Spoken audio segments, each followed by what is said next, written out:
Hi friends, welcome back to my channel. ఎలా ఉన్నారు మీరు? నేనైతే చాలా బాగున్నాను. మీరు కూడా చాలా బాగున్నారని మనస్ఫూర్తిగా కోరుకుంటున్నాను.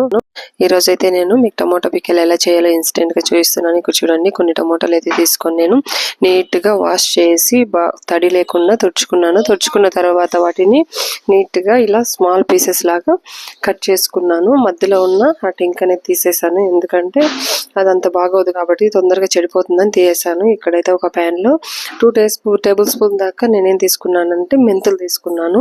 తర్వాత దాంతోనే ఒక 4 టేబుల్ స్పూన్స్ దాకా ఏమంటే ఇది సాసులు తీసుకున్నానండి. అది చెప్తారు కదండి, ఆవాలు తీసుకొని దోరగా వేయించుకున్నాను. అది చిటపట్లాడే వరకు నేనైతే వేయించుకున్నాను. ఇందులోనే కొద్దిగా టేస్ట్ బాగుంటుందని ఒక 1.5 స్పూన్ జీలకర్ర వేసాను. జీలకర్ర ఈ 3 వేసి బాగా వేయించుకున్నానండి. అంటే మాడిపోయే వరకు వేయించుకోకూడదు, లైట్గా దూరగా వేగాలి. వేయించుకున్నాను. చూడండి, నాకైతే కలర్